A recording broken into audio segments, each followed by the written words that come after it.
Hello, everyone, and thank you for tuning in to Candid with Candy. I'm your host, Candy. I appreciate each view, each like, each subscription, each share, and each comment. Do keep them coming. Thank you all for the love and support so far. If this is your first time at my channel, please consider subscribing and sharing, of course. Today's story filled me first with warmth, then anger, fear, disgust, but finally victory. You do not want to miss this gripping story. Please welcome my guest, Nicole Glasco.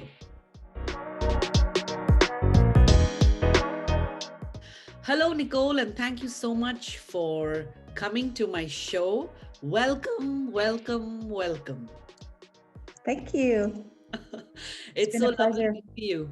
Yeah, thank you so Oh, much. you too. You too. I know, we have a long story to share today, so I'm not going to waste too much of time, and we'll get to it right away. If you can let Okay. the audience know what you're currently doing and where you are, and then, we can start off with your story. Okay. Well, right now I am in Kodaikanal. That is in the southern part of India, Tamil Nadu, the state of Tamil Nadu. And I work here as a dorm parent. So I basically what a dorm parent is residential staff. We take care of a dorm, and I currently take care of ninth and 10th grade boys in high school. And I am the parent away from their home. I really like that term, though. I've never heard it before. I was in a boarding school too, and we had matrons, but you call Mhm. yourself a dorm parent, so that's Yes. that's that's actually a pretty nice name. Yep. We pretty much act as their parent in the Yeah, absence of their own. yeah. Okay, thank you so much for that quick introduction. If you Okay. can, if you can talk about a little bit of your childhood, and we'll take it from there. Okay. Well, my parents, my dad was a pastor under the Baptist Church of Mizoram. And that's where I originally come from, Mizoram. Mhm. And the church, after he did his BD and all of that, the church sent him to Yavatmal and Union Biblical Seminary to teach in the seminary as a teacher. And all throughout my life, seminary kid, we have a whole community on our own, very sheltered life. Um, the worst word that we could think of as a child was the word stupid. That was like a swear word. Oh, woe is you if you say the word stupid, you know? That was the innocence of our childhood, and being brought up in a remote town, in a seminary setting. We weren't really that exposed to the world out there, you know? Mhm. Mhm. We were quite sheltered. And, it doesn't mean that we don't know what's going on in the world, but we just don't connect it to us. It's just kind of in a distance. We had movie nights together. We had Christmas celebrations together. Students with spouses also were living in quarters for married people, the families, and sports days, everything. We just functioned as a community, everyone living together under one authority. And so, that was the kind of environment that I was brought up in. Okay, that's great. So tell us, Nicole, age 23, something terrible happened to you. And Mm. yeah, and I'm so happy that you are actually talking about it, because I know for a fact that it's going to help so many victims of the same kind of abuse.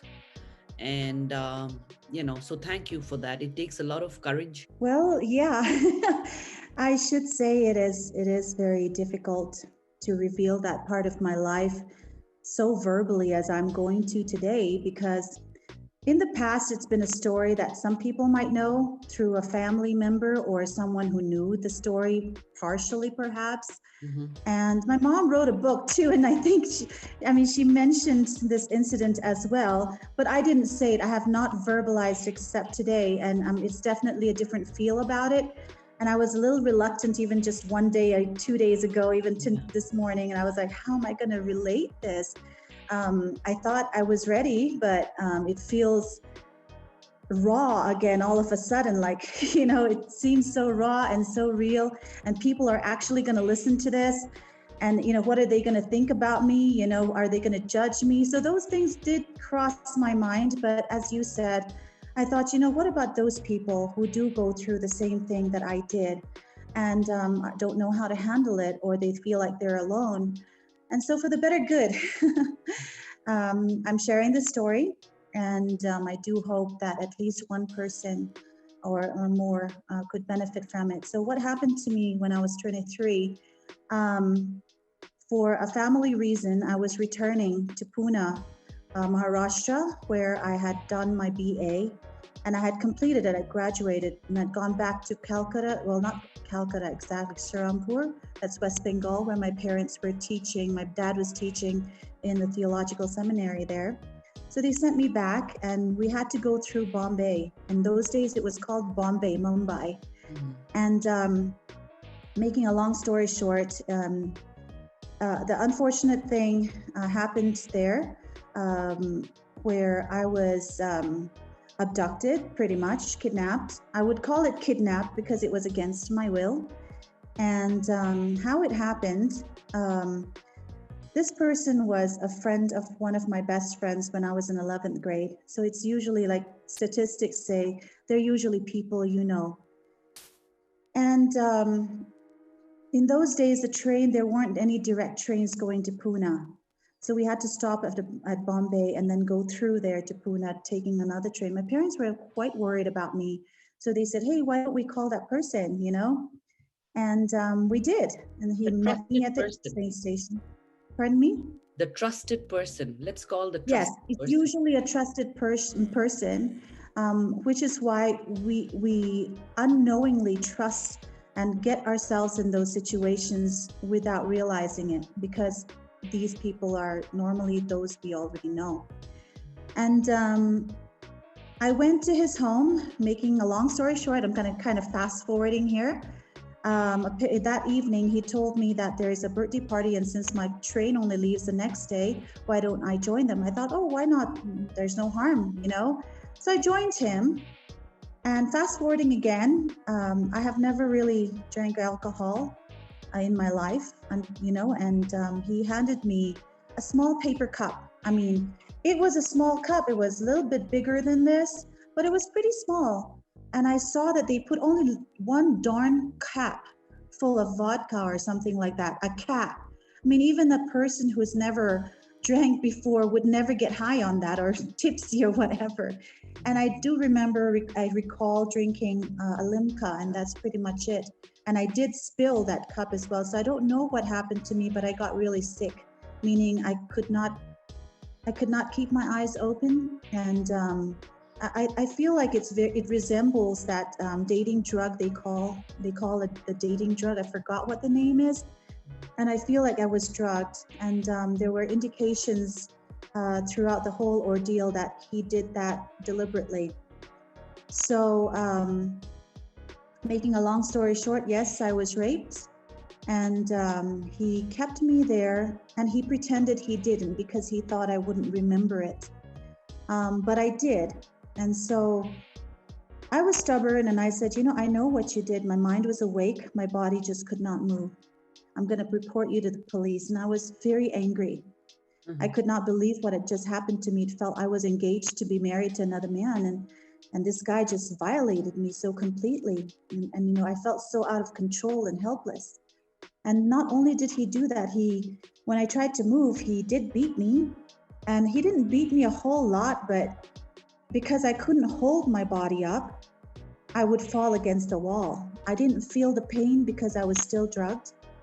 But I do know that he hit me at least twice. And so when I passed out, pretty much, and when I woke up from that drugged state and confronted him with it, he got scared. And he locked me into that room. And until I became his friend again, friend again. Mhm. He would not let me go. And this was a room without a window. It had a bathroom adjoining it. I didn't know where the heck I was, so I didn't have the guts to even run out in the middle of the night. I'd rather be raped by one man than so many, is what I thought. And I was in some sort of a survival mode. Mhm. But I was still angry. I didn't want him coming near me, didn't want to eat any food that he gave me or any drinks that he gave me. I drank bathroom water. I did get sick from it later on, but I drank bathroom water. And how And long so were when you in that room for? um, I was in that room for, well, first it was 3 days, but I know I was gone at least 5 days. You know, I heard some really strange sounds and I knew it was night. And I put my ears against the door and I listened to that strange sound I heard. And when I came away from the door, came away, the door opened. I think he forgot to lock it. So I was like, oh my gosh, it's open. So I crept out from that room trying to escape, but I thought, but I don't know where I am. And it's the middle of the night or something. And if I go out and I get kidnapped further by other people, what is my situation going to be? I went towards the sound that I heard instead. And guess what I saw? That just changed my whole tone of the whole ordeal. I saw this perpetrator on his knees with his shirt off and some man who I didn't know whipping him with a leather belt. That's the sound I heard, the sound of pain and the sound of that whipping. And that's when I realized how much of a trouble I was in, because I thought a person who can do that to himself cannot be normal. And I was afraid for my life for the first time, I was afraid for my life. And then I must have made a sound because that was such a strange sight. Believe me, when you see it right, just a few feet from you, you could, I don't know, I must have made some sort of sound because he turned around and I ran back into my room. I was so scared. I ran back into my room and he ran after me. Okay, came into the room and I didn't know what to do. I just stared at him. And then he showed me his back that was full of welts. And where the beating he had taken, he showed me the welts and the bruises that were yellow and purplish already.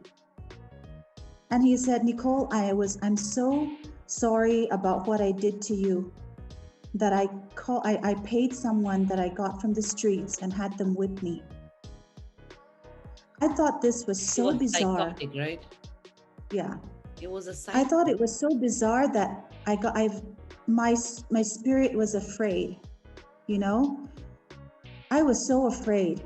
And I thought that if he's capable of doing that and having that kind of mind, what can he do to me, And so that's when my approach to the whole thing changed, because he said that unless I forgave him and became his friend, he would not let me go. So I said, It okay, I'll be actually your friend. sounds like one of those strange movies that only resides in the Yes. imagination. And I think that's how I also survived the whole thing too, in some ways. When the spirit is so wounded and the body is so wounded in shock and in trauma, I believe that happens. The soul just leaves, and because we cannot handle it in our human self, we just Right, can't right, handle it. right, right. And were your family looking for you because you were supposedly you were supposed to take a train the next day and you never arrived? Yes. So they started looking for me, But but did they not there were contact him? You know, the They were what? They called him. They called him. They had his number and everything, but he said that I'd already taken a train and left for Pune. so he had lied to them. Yes. And there Yes. was nobody else in Bombay at that time who could come and check on whether he was lying or not. We did ask around, you know, I don't want to name names here, Yeah. but there were some high people, who could have connections that my parents asked, for help from. and said, "Can you help us locate our daughter?" And they said, "Well, don't worry. She is a beautiful girl. College. She's just finished college, and maybe she's just found some friends and she's partying. I'm sure she'll come back home." Is what they said to my parents. That's what they told me. And my mom and dad were very hurt with this kind of response. I mean, just because they think I'm good looking and they think I'm a partier. And even if I were a partier, what's wrong with that? I mean, if parents are, expressing concern, shouldn't they at least try to look for me? The only thing they could be left to do was like pray. They said we just prayed. We didn't know what else to do. But they kept on calling around. Did they go to the police after like 4-5 days or whatever? Because, if you go missing for that long. No, they didn't. I mean, the high people that I talked about were connected to the police. And that's how we got answered. Nicole, one thing that you had mentioned while we had spoken earlier was,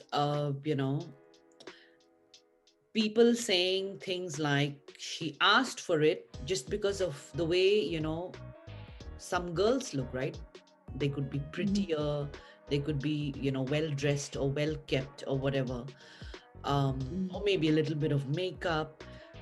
What's that about? I mean, yeah, it's very interesting, and I think it's something that's still going on today. That's how girls are judged a lot, how they're dressed. But that's the judgment that takes place. And so when I get taken advantage of like this, and I encounter something, a misfortune as I had, they start blaming the girl of having asked for it, and they create stories that, that they don't even know much about without getting the story straight, and they say whatever it is, she, any guy would have done that to her. She asked for it. And I've heard lots of similar stories even today in the media. I mean, this happened when I was 23 and I'm in my late 40s now, and imagine that till today, it hasn't changed. So something has to change in society. Our mentality has to change, both men and women. It's not just my culture, it's the culture around the world globally that we need to truly address. I mean, it might sound like an age-old, slogan, but this age-old slogan, if there's no change in society, what other option do we have than to keep on raising our voice and keep on shouting out and saying, it's not our fault, it's yours. Why is society always crucifying women who they think look a certain way? I mean, why does society keep on making this, their own judgment of a person based on how they look? I mean, nobody asks to be raped. Nobody asks to be abused. Nobody asks to be kidnapped. I have seen women who dress very, in, societal terms, modest, all right? No makeup, no nothing. They get raped. Yeah. Children who are darn innocent get raped. They get stolen. All sorts of atrocities happen in this world. We just try to justify it away or, judge it away into something that's the fault of the victim. This is a big societal problem that needs worldwide attention over and over again because nothing much is being done about. I mean, I shouldn't say nothing much, but the attempts that have been made, have not really pushed forward an advance, meant. Right. It hasn't. I mean, today we still have the same problems. No, I completely agree with you. And, that is why I just wanted to spend a couple of minutes on this because, it is so important for people to hear it themselves from the victims also, because, most of us are just at the, we just hear about it, right? But when somebody who's actually gone through it hears it, it's just so much more powerful. And you describing this whole experience, it just gave me the chills, right? It just gives me the goosebumps because I can't even imagine. And that whole experience of like almost a divine experience where you said that, you felt like your soul left your body. That was extreme, right? That actually happens. Yes, it was. That's what happens when people are going to die. That's what they say, right? Finally, how did you escape, and was that man ever punished? This is what I want to know. That's a good question. And I think, I mean, I will answer that as the best way I can. The way I escaped on the fifth morning, of course, after I saw that strange ordeal that night, I went into survival mode. I went completely into survival mode. I did what I found very repulsive, and that's how I planned my escape, to pretend to be his friend. And that's one of the hardest things I think I could have possibly done, seriously. And then I said, if I'm your friend, will you send me home? Will you let me go? He said, yes. He changed his mind. And he threw me into that room again. And I was so angry. I was so angry that I didn't even care about my life anymore. I just didn't. I said, to hell with him. I just don't even want him to touch me. I just didn't even want him to touch any of my skin, nothing. Then one early morning, I saw the door open, a screen door in the kitchen, and I decided to run for it. And so I ran. But guess what? He had heard me run, and he came from that living room and stopped me and held me and caught me.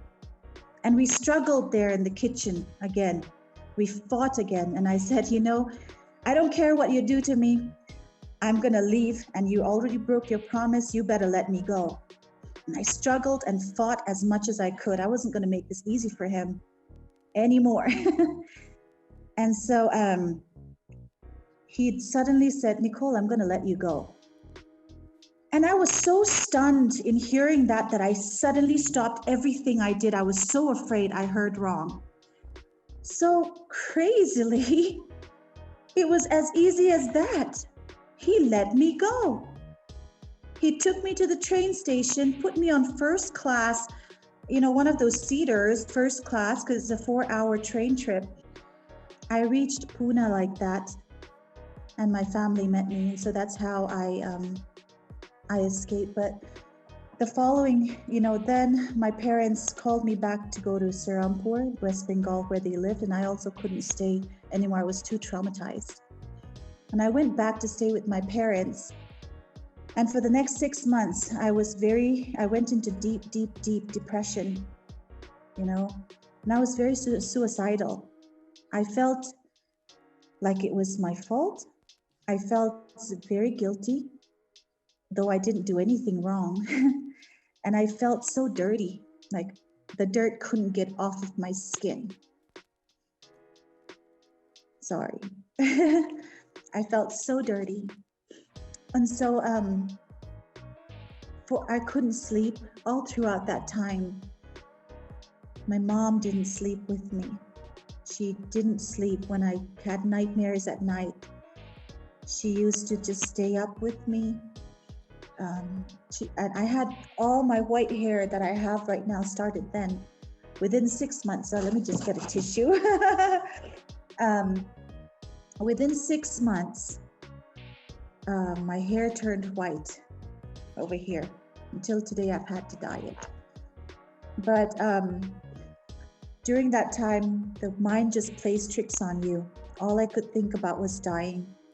I started seeing the organ of a guy on every male, any male's forehead. So when I looked at a guy, all I saw was that, and I just wanted to cut it off. That's how traumatized I was.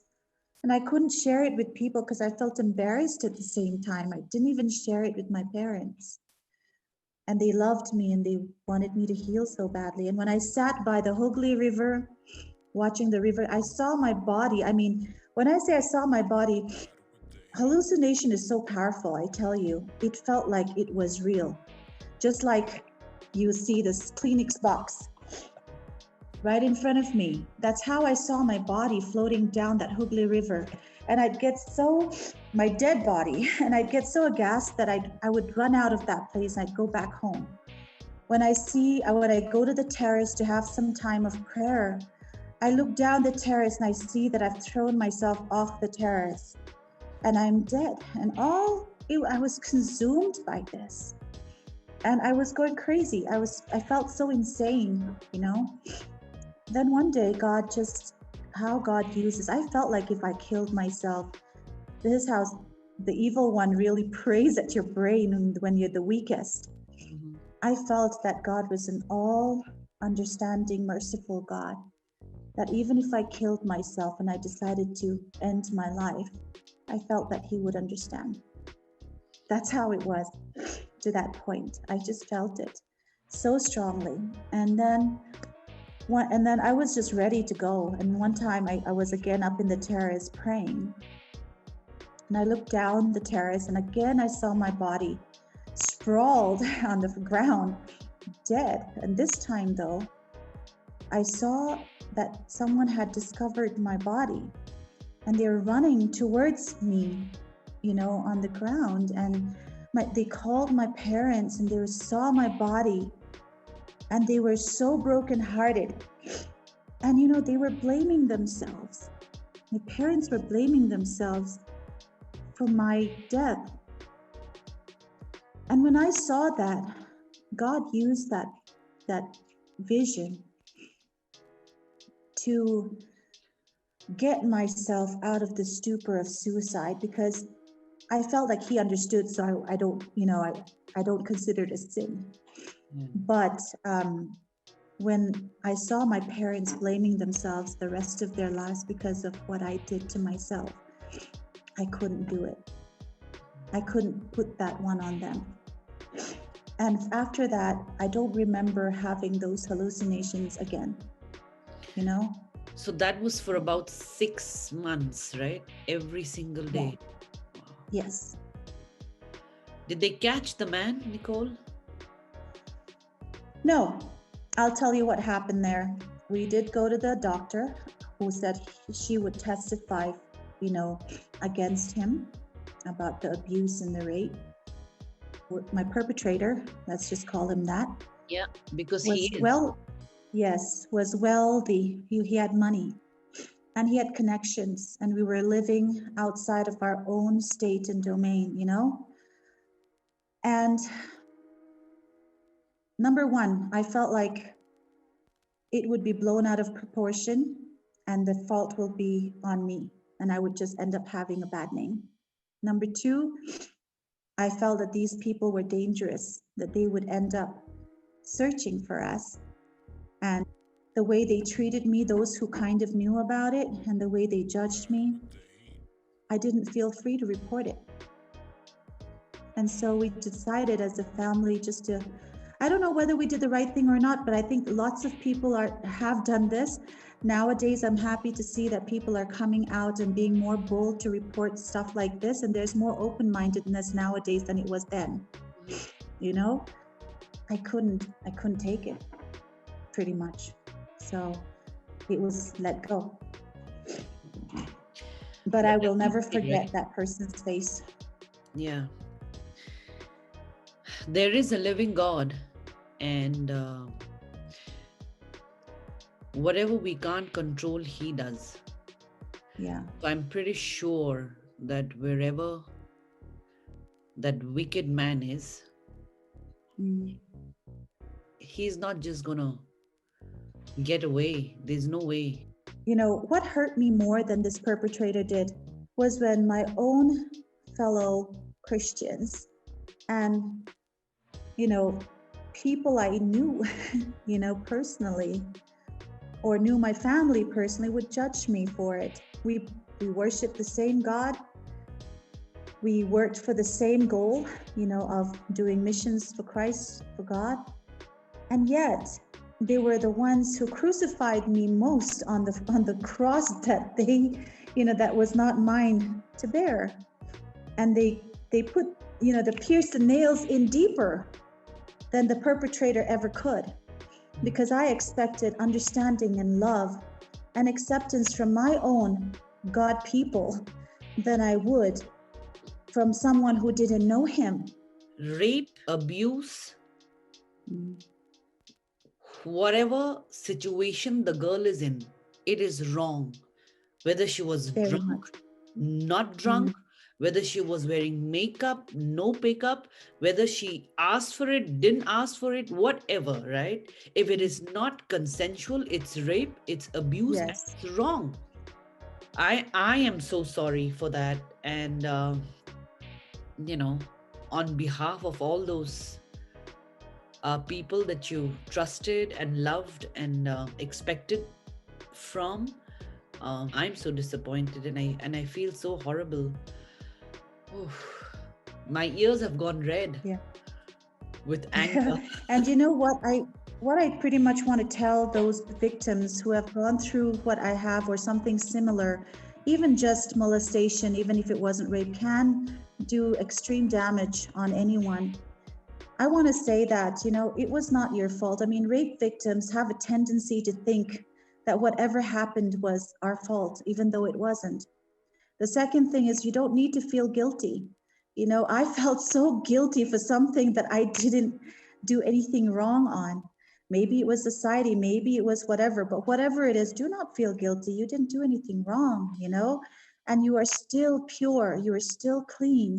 That act, what they did was dirty and ugly and violent, but you are not.